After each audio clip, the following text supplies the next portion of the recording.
Dramily.com, unlimited drama series. The text message wasn't meant for me. That's what made it perfect. David's pathetic in bed. You make me feel like a real woman should feel. Can't wait to divorce his sorry ass and take half of everything he's worked for. I stared at my wife Jessica's phone screen, the words burning into my retinas like acid. She'd left it on the kitchen counter while showering, and the notification had lit up just as I walked by with my morning coffee. The sender was listed as M, with a heart emoji. My name is David Grant. I'm 39 years old, a project manager for Henderson Construction in Pittsburgh. I've been married to Jessica for 8 years, and until this moment, I thought I knew what betrayal felt like. I was wrong. The shower was still running upstairs, steam probably fogging up the mirror she'd stare into while planning her next lie. I set my coffee down with shaking hands and took a photo of the message with my own phone. Evidence. Always collect evidence. Jessica came downstairs 20 minutes later, hair perfectly styled, makeup flawless. She wore that black dress I'd bought her for our anniversary last year. The irony wasn't lost on me. "Morning, honey," she said, grabbing her phone without looking at me. "I've got that big presentation today. Might be late coming home."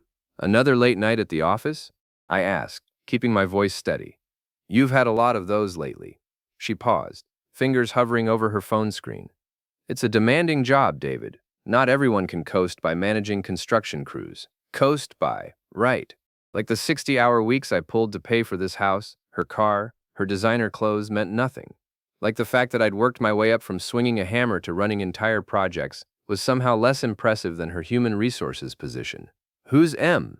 I asked casually, sipping my coffee. Her face went white. Actually white, like someone had drained the blood right out of her cheeks. "What?" "Mem, with the heart emoji. In your contacts." "I don't know what you're talking about." But her hand was clutching the phone so tight her knuckles had gone pale. Must be a work contact then. Maybe I should ask about it at the company Christmas party next week. She was quiet for a long moment, studying my face. Looking for tells, probably. Trying to figure out how much I knew.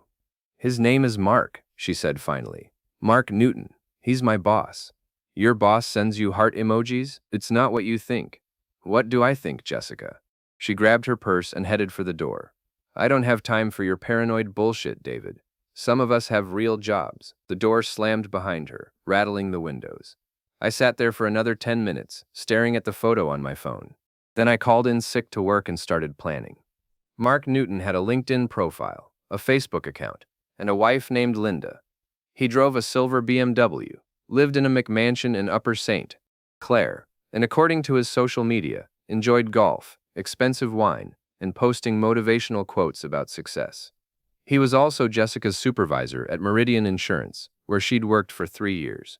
The same 3 years our marriage had been slowly circling the drain. I spent the morning in my truck outside Meridian's downtown office building, watching employees come and go. At 11:30, Jessica emerged with a tall man in a tailored suit. Mark Newton, I assumed.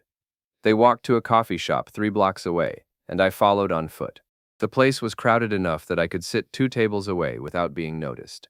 They weren't trying to hide anything anyway. His hand rested on her thigh while they talked. She leaned into him, laughing at something he said. They looked like a couple, a happy couple. "The presentation went well," Jessica was saying. "I think the board will approve the restructuring." "You did great up there," Mark replied. "Very professional, very sexy." She giggled, actually giggled. I hadn't heard Jessica giggle in years. "David's getting suspicious," she continued, lowering her voice. "He asked about your texts this morning." "What did you tell him?" "That you're my boss, which is true, technically true. But I'm much more than that, aren't I?"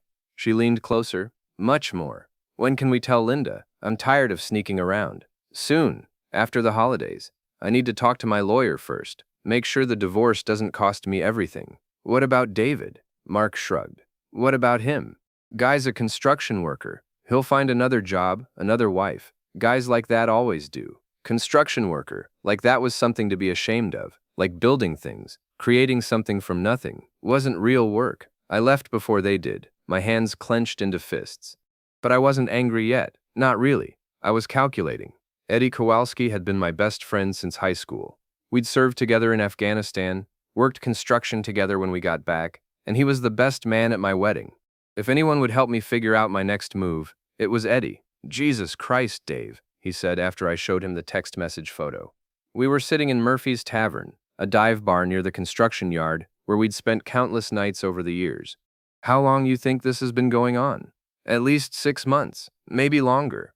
I took a long pull from my beer.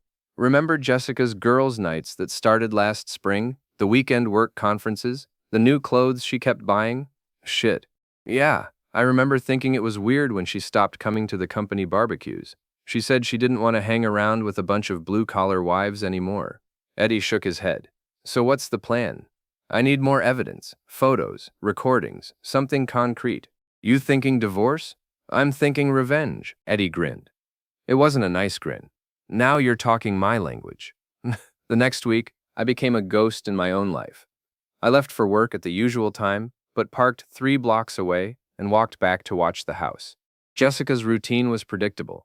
She left at 8:15, drove to Mark's house, and didn't emerge until 9:45, just in time to get to the office by 10 o'clock. I followed them to lunch dates, coffee meetings, and a hotel on the south side where they spent 2 hours on Wednesday afternoon. I took photos of everything. Jessica getting into Mark's car, Mark's hand on her ass as they walked into the hotel, the two of them kissing in the parking garage at her office. But I needed more than adultery evidence. I needed leverage. That's when I remembered Tommy Morrison. Tommy Morrison ran a private investigation business out of a strip mall in Brookline. We'd served together overseas, and he owed me a favor from when I'd covered for him during a disciplinary hearing 5 years ago. David fucking Grant, he said when I walked into his office. Haven't seen you since the Kowalski wedding. How's married life treating you? Like a kick in the balls every morning. Tommy laughed until he saw my expression. Oh, you're serious. I showed him the photos and explained the situation. Tommy listened without interrupting, occasionally nodding or making notes. Standard cheating spouse case, he said when I finished. I can get you enough evidence to take her to the cleaners in divorce court. Cost you about $3,000. I don't want a divorce. I want to destroy them both. Tommy raised an eyebrow. That's a different conversation, and a different price. How different? Depends how creative you want to get. We talked for 2 hours. Tommy had connections throughout the city, people in banks, insurance companies, government offices, people who could access records, dig up dirt, find the kind of information that could ruin careers and marriages. Mark Newton, Tommy said, typing the name into his computer. Meridian Insurance. Let me see what comes up. 20 minutes later, he had a file. Interesting guy, Tommy said. Been married to Linda Newton for 12 years, 2 kids. But here's the thing. This isn't his first workplace affair. What do you mean? 3 years ago, there were rumors about him and a secretary named Michelle Torres. She filed a sexual harassment complaint, then suddenly withdrew it and transferred to the Philadelphia office. Think he paid her off? I think he has a pattern. And patterns leave trails. Tommy's investigation took 2 weeks. When he called me back to his office, he had a manila folder thick with documents. Your boy Mark has been a busy little bee, Tommy said, spreading papers across his desk. Michelle Torres wasn't the only one. There's been at least 4 other women over the past 5 years, all subordinates, all transferred or terminated within 6 months of the relationship's ending. What about Jessica? She's different. She's not some naive secretary. She knows exactly what she's doing. In fact, I think she's planning to take him for everything he's worth. Tommy showed me bank records, credit reports, and employment files. Jessica had been systematically documenting Mark's assets, copying financial records, and building a case for a massive alimony settlement. She's not just cheating on you, Tommy said. She's planning to cheat him too. Your wife is running a long con, and Mark Newton is too stupid to see it coming. That's when I started to smile. Really smile, for the first time in months. Tommy, I said, how would you like to help me burn down 2 lives at once? The plan was elegant in its simplicity. We would let Jessica and Mark destroy each other while I documented everything.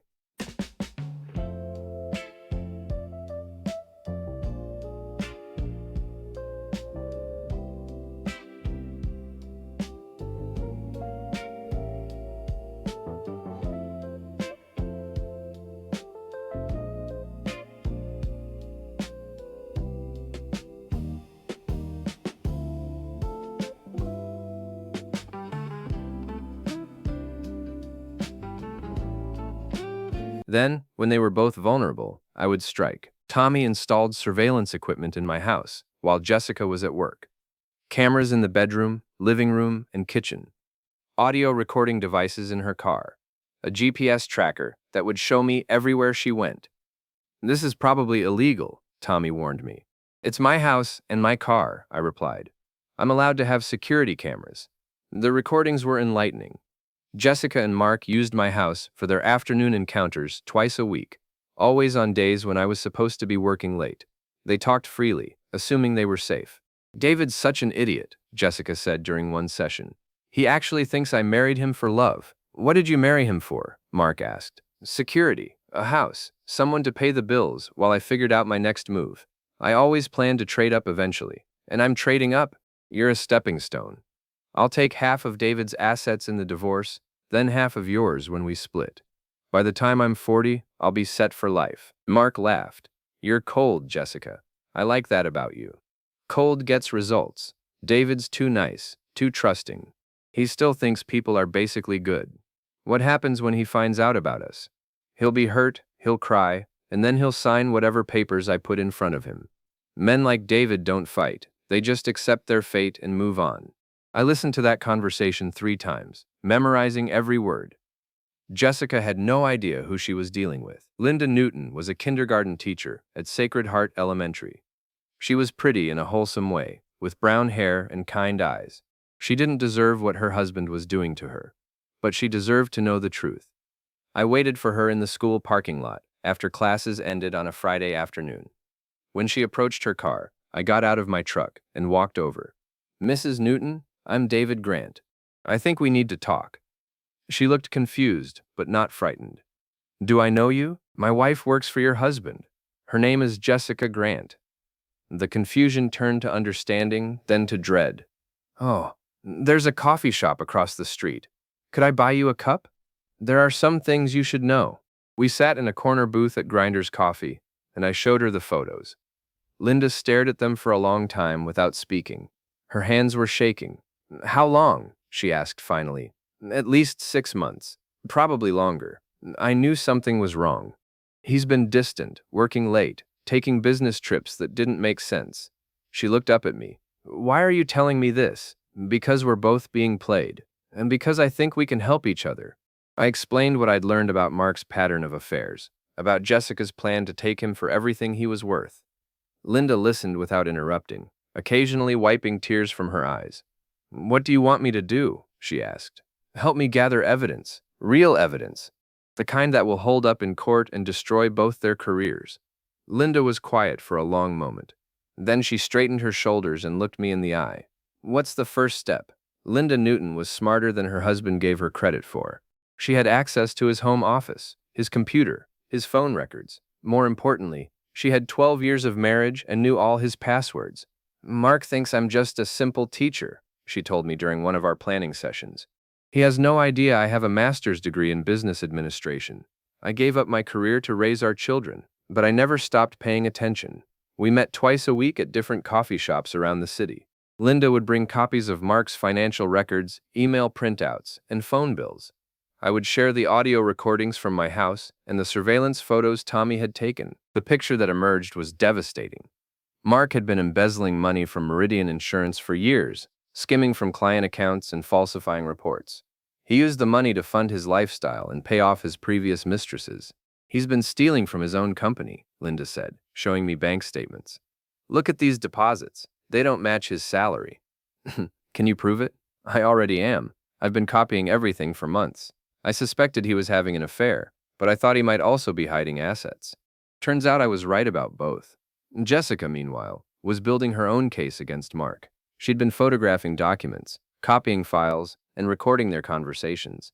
She planned to blackmail him after their affair became public, threatening to expose his embezzlement unless he paid her a substantial settlement. She's been playing him from the beginning, I told Linda. This whole relationship is just a setup for extortion, and he's too arrogant to see it. They deserve each other. But Linda shook her head. No, they deserve worse. My so-called friends started avoiding me in November. Eddie told me what was happening during one of our regular drinks at Murphy's. People are talking, Dave, he said. Jessica's been spreading stories about you, saying you're paranoid, jealous, maybe even violent. What kind of stories? That you've been following her, accusing her of cheating, threatening her. She showed up to the Kowalski barbecue with a bruise on her arm, said you grabbed her during a fight. I stared at him. You know I've never laid a hand on her. I know that, but other people don't. Jessica's convincing, and she's got Mark backing up her story. Mark was at the barbecue? She brought him as her date, introduced him as a friend from work who was helping her through a difficult time. The manipulation was brilliant. Jessica was positioning herself as the victim while publicly humiliating me. She was building a narrative that would justify her affair and make me look like the villain. Who believes her? I asked. Eddie looked uncomfortable. Most people. She's charming, Dave. And she tells the story well, says you've changed, become controlling and aggressive.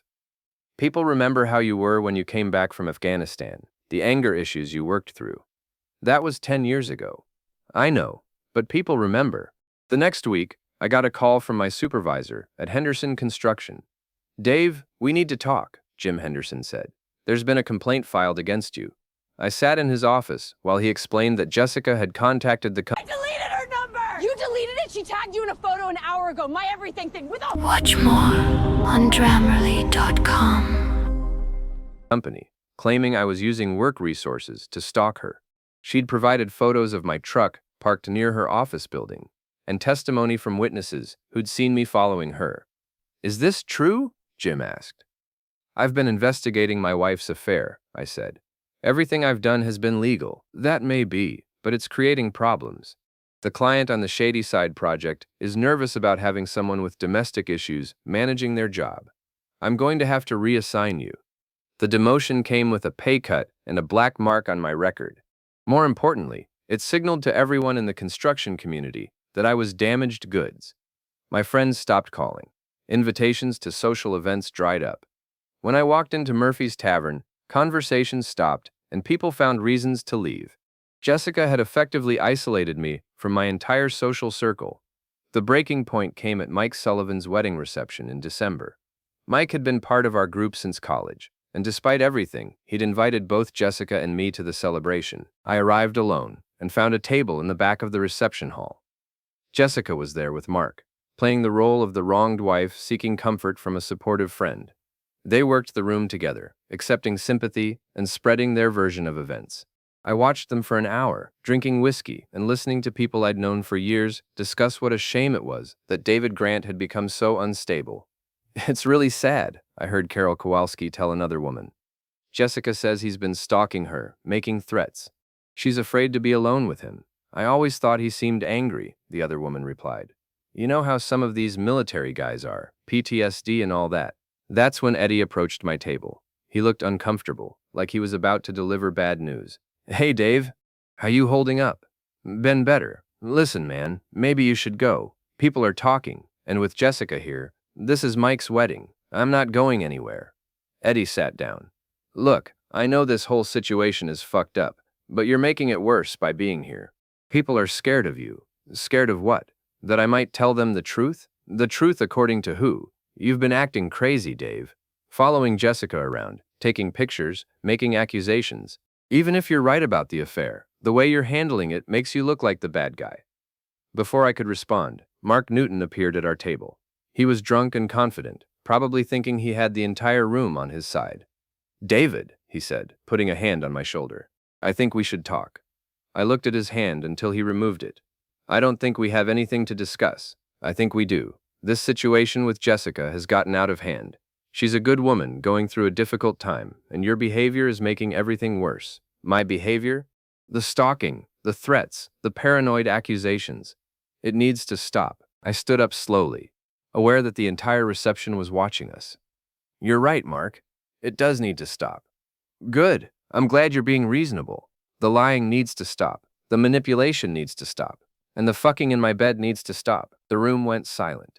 Mark's face flushed red, and Jessica appeared at his side, her expression a perfect mask of hurt and confusion.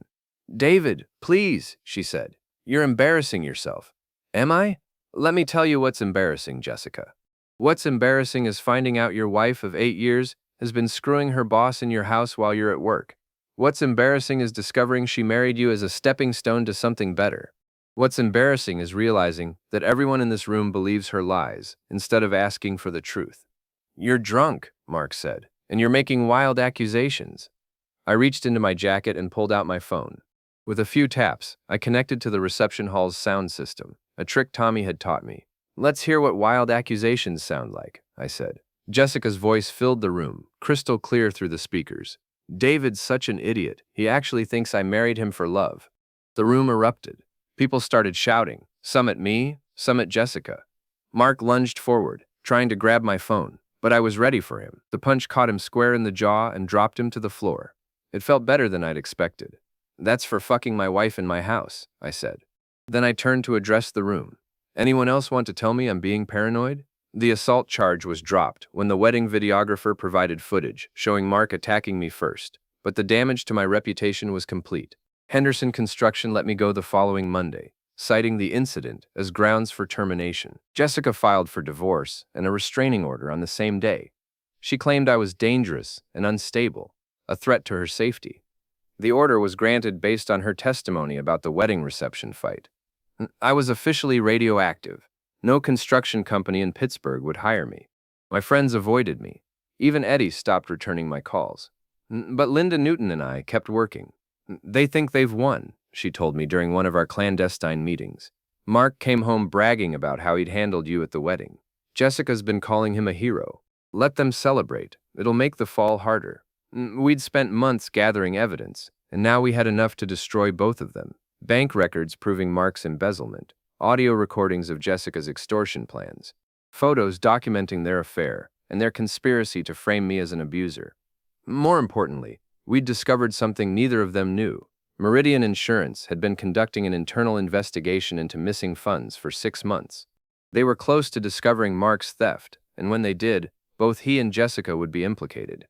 "The FBI is involved now," Linda told me. "I overheard Mark on the phone with his lawyer. They're going to arrest him next week." "What about Jessica? She's been helping him hide the money. That makes her an accessory to federal crimes." I smiled. How poetic.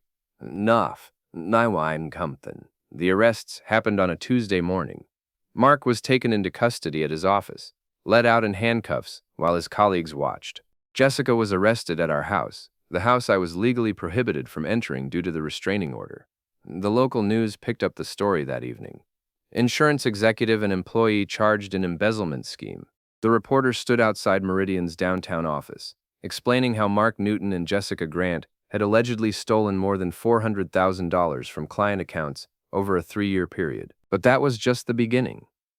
Tommy Morrison had been busy during my exile, using his connections to plant stories with reporters, bloggers, and social media influencers. Within 48 hours, the narrative had expanded beyond simple embezzlement. The Pittsburgh Post-Gazette ran a feature story about workplace affairs and financial crimes. The article detailed Mark's pattern of relationships with subordinates and how he'd used company funds to pay for hotels, gifts, and hush money. Local television stations picked up the story, interviewing former Meridian employees who spoke anonymously about Mark's behavior and the company's failure to address complaints. Social media exploded with commentary about corporate corruption, workplace harassment, and the arrogance of white-collar criminals. Jessica and Mark found themselves at the center of a media firestorm that painted them as predators who'd exploited their positions for sex and money. The legal system moved quickly. Federal prosecutors had overwhelming evidence of the financial crimes, and both defendants were facing decades in prison. Mark's lawyer advised him to cooperate with the investigation and testify against Jessica in exchange for a reduced sentence. Jessica's lawyer recommended the same strategy. Within a week, they were both trying to destroy each other in court, each claiming the other was the mastermind behind the embezzlement scheme. I watched the preliminary hearings from the back of the courtroom, enjoying the spectacle of my wife and her lover trying to send each other to prison. Mark testified that Jessica had seduced him as part of an elaborate plan to gain access to company accounts. He claimed she'd threatened to file sexual harassment charges unless he helped her steal money. Jessica's testimony painted Mark as a serial predator who'd forced her into the affair and coerced her into helping with the embezzlement. She produced recordings of their conversations as evidence of his manipulation. Both stories contained elements of truth, which made them more believable and more damaging. The media coverage intensified. national news outlets picked up the story as an example of corporate corruption and workplace abuse. Jessica and Mark became symbols of everything wrong with American business culture. Their personal lives disintegrated under the scrutiny. Mark's wife filed for divorce and was awarded emergency custody of their children. Jessica's family disowned her publicly, with her mother giving an interview to the local news station, expressing shame and disappointment. The house Jessica and I had shared was seized by federal marshals as part of the asset forfeiture. Her car, jewelry, and bank accounts were frozen pending the outcome of the trial. Mark lost his house, his cars, and his country club membership. His children were bullied at school because of their father's notoriety. Both of them were facing financial ruin even before the criminal sentences were handed down. But I wasn't finished yet. The trial lasted 3 weeks. I attended every day, watching as prosecutors methodically destroyed the lives of the two people who'd tried to destroy mine. The evidence was overwhelming. Bank records, email communications, hotel receipts, and recorded conversations painted a clear picture of systematic theft and conspiracy. Jessica tried to maintain her victim narrative, claiming she'd been manipulated and coerced by Mark. But the recordings I'd made in my own house contradicted her testimony, revealing her as a calculating opportunist who'd planned to exploit both Mark and me. Mark attempted to portray himself as a successful businessman who'd made poor decisions because of Jessica's influence, but his history of workplace affairs and harassment undermined his credibility.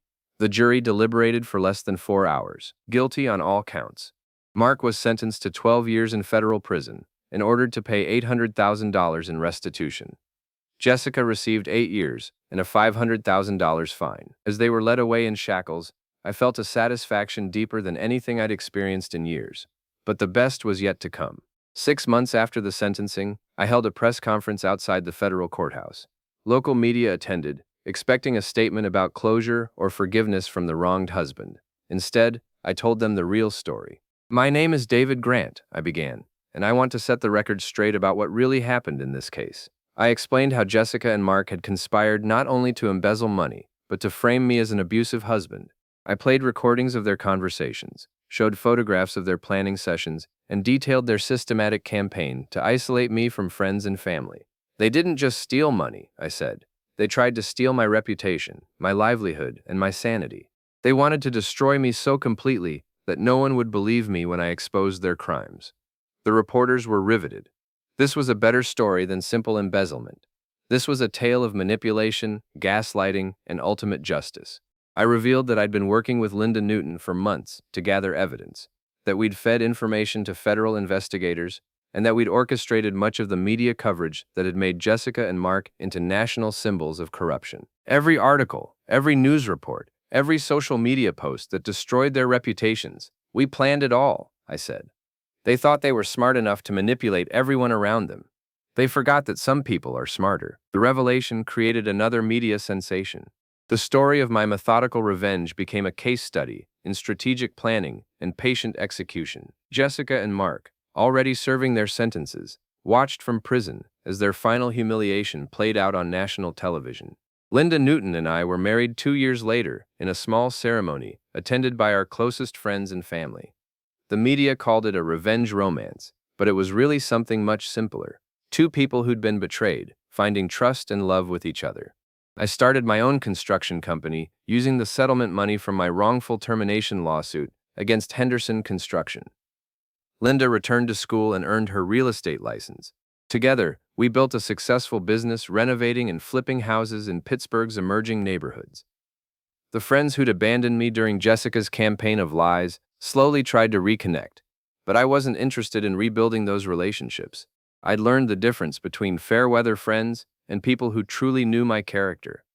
Eddie Kowalski was the exception. He'd eventually seen through Jessica's manipulation and had tried to warn me, but by then I was already executing my plan. He became my business partner and remains one of my closest friends. Jessica served 6 years of her 8-year sentence before being released on parole. She moved to another state and took a job as a waitress, her career in human resources permanently destroyed by her felony conviction. Mark served his full 12-year sentence. His ex-wife Linda and I made sure he knew about our marriage, our successful business, and our happy life together. We sent him updates every year on the anniversary of his arrest. When he was finally released, He was a broken man, unemployed, unemployable, and completely alone. His children, now adults, wanted nothing to do with him. I'm writing this story 10 years after Jessica sent that text message that wasn't meant for me. The message that started everything. Sometimes I wonder what would have happened if I'd never seen it, if I'd remained blissfully ignorant of their affair and their plans. Would they have succeeded in destroying me? Would Jessica have taken half my assets and moved on to her next victim? Would Mark have continued his pattern of exploitation and abuse? I'll never know, and I don't care. What I know is that justice isn't always served by the legal system. Sometimes you have to create your own justice, carefully and methodically, with patience and intelligence. Jessica thought I was too nice, too trusting, too accepting of my fate. She was wrong about all of that. Mark thought I was just a construction worker, beneath his notice and unworthy of respect. He learned otherwise. They both underestimated me, and that mistake cost them everything.